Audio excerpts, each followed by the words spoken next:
Welcome back to Smokin'Licious. I'm Donna and I'm in Olean, New York in America. And today we're going to feature a special grilling technique using fresh plum tomato. Now today's recipe is going to feature our plum tomatoes in a smoked cocktail sauce that's perfect for seafood like calamari and shrimp. And you can also gift this easily. It's the perfect thing to jar up and give away. So we're going to get ready to put our plum tomatoes on the grill and give it a special smoked flavor for a cocktail sauce.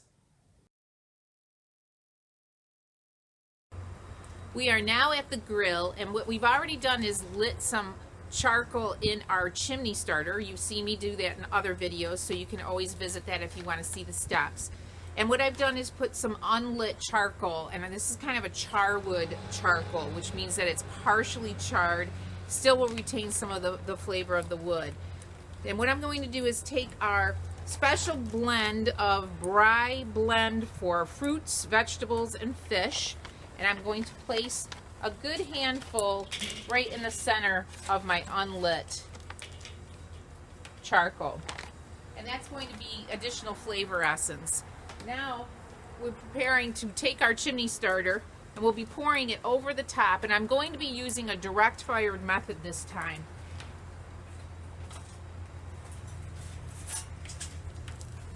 We'll pour our hot coals right over the top.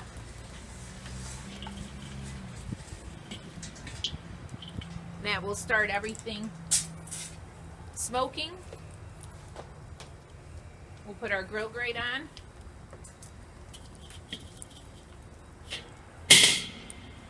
And then I'm using again with my plum tomatoes just a foil disposable pan. That's going to make it easier. And as you saw in my still photos, we've gone ahead and cut off just the ends. Now remember, tomatoes have a lot of water in them, and I want to get as much vapor into them as quickly as possible. So by cutting off the ends, I'm actually allowing them to penetrate the skin. These will not take very long, and because they do have a lot of water in their meat, they will infuse very quickly. So we'll give it about 10 to 15 minutes and then come back and take a look. Okay, it's been about 12 minutes and we're going to go ahead, and you can see my temperature was right about 225 degrees Fahrenheit, and that's about where you want to be when you're doing a fruit or a vegetable. So we'll remove the lid, and you'll see that my tomatoes have softened up nicely. They have infused some of the smoke flavoring, so these are definitely ready to go. Now, because we're going to be producing a sauce with this, a cocktail sauce, there is no reason to have to get them fully soft all the way through. Just get enough where they look like they've started to prune, and you're good to go. So we'll be removing these from the grill, then you'll be joining me inside as we get the rest of the ingredients together to make our smoked cocktail sauce. Okay, so we've come now to the table to take a look at the ingredients that are going to go into our smoked cocktail sauce for our prawns. Now, this is really simple because we're going to be doing this all in a food processor. So let's introduce you first to my ingredients for it. Now, understand, traditional British and American cocktail sauce is really a rendition mostly of ketchup and mayonnaise. Well, I'm a person that really doesn't like to have somebody else control my sugar levels. So this is a bare bottoms, you're doing the ingredients cocktail sauce. So let's go through the ingredients. Here is our bowl of previously smoked plum tomato. And I always like to refrigerate mine overnight and make my sauce the next day. And the reason for that is smoke vapor becomes more prominent once you introduce cold. So the cold in the refrigerator will help that even to come out more. So there's all of our plum tomatoes that we did on the grill. Then we have a little bit of olive oil. I'm using a slightly flavored olive oil. It's a Tuscan flavor. That means it has more like Italian herbs in it. Instead of Worcestershire sauce, I'm using liquid aminos because I just prefer the sodium level in liquid aminos than I do in a traditional soy or Worcestershire sauce. I have some kosher salt, some fresh ground pepper. Then I have 3 tablespoons of prepared horseradish, Horseradish is pretty key to cocktail sauce in America. It's what gives that extra spicy kick.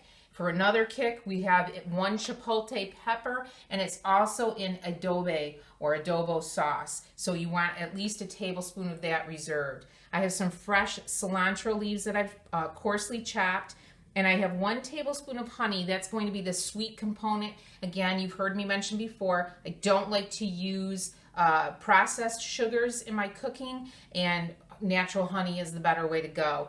And then I've taken the juice of 1 lime and I've squeezed that clean into a container. So those are going to be our ingredients, and all of this will be processed through a food processor. So we're going to get that up next and we'll show you how it's done.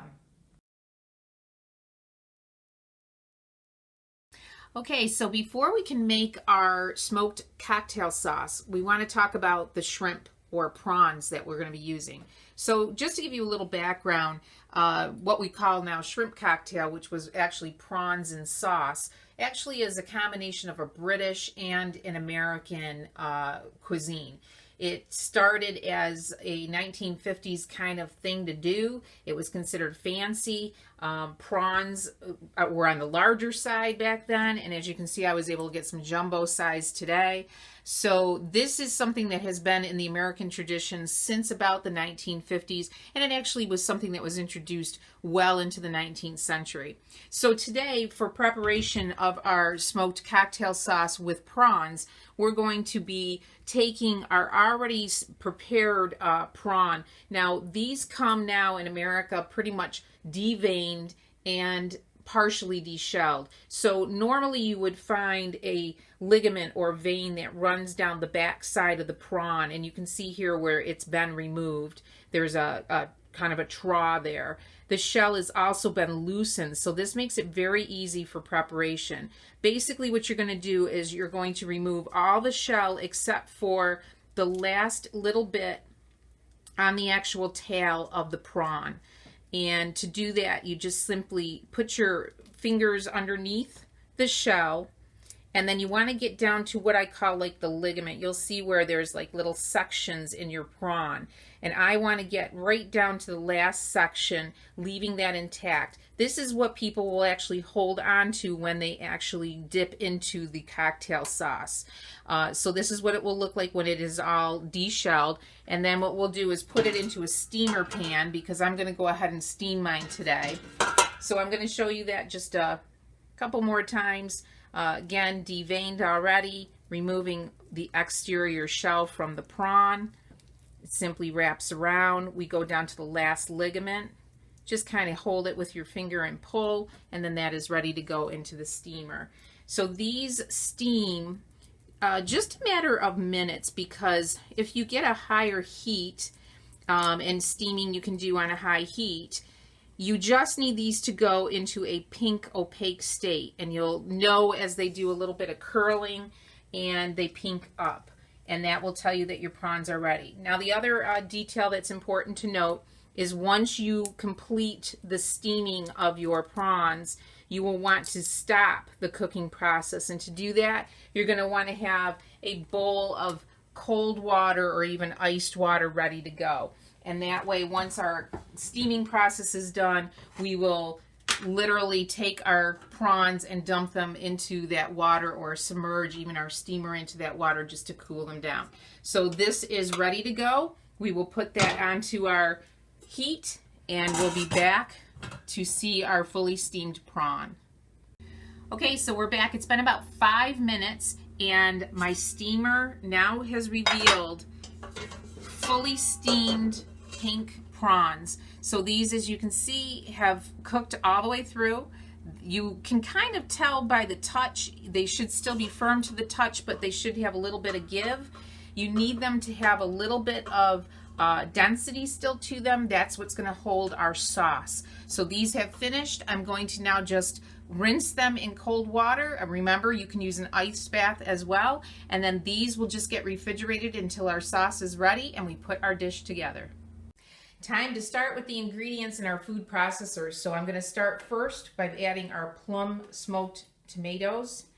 And again, I have put a slight amount of seasoning already on these so I'm not going to be super generous with my seasoning in the finished sauce.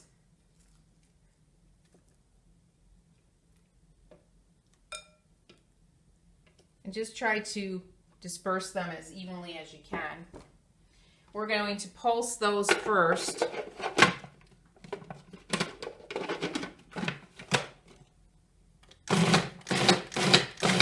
Just to start to get them emulsified. Okay, to that we're going to start adding our other ingredients. So my 3 tablespoons of horseradish are going in.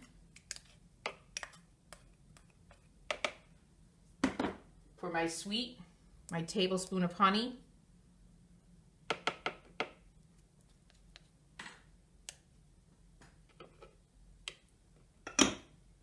Lime juice.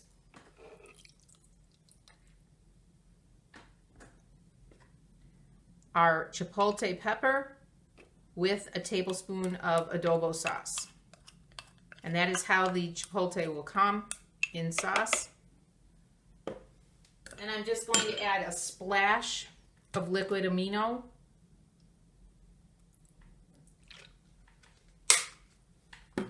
Just a couple grinds of fresh pepper. A hint of kosher salt.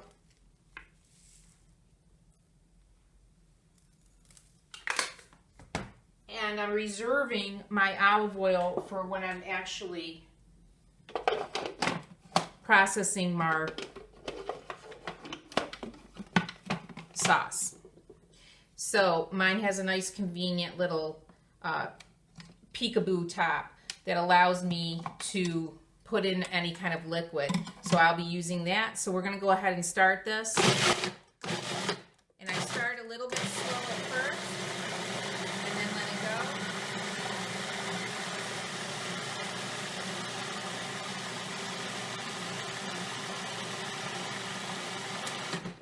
Okay, we're going to take a look at it. And then I make a judgment call on the thickness. This is going to sit in the refrigerator, so it is going to thicken up a bit. Now what you want to make sure is that there's no super large chunks like that. If you do see those, that means you're going to need to put it through the processor a little bit more until it's fine, more of a fine consistency.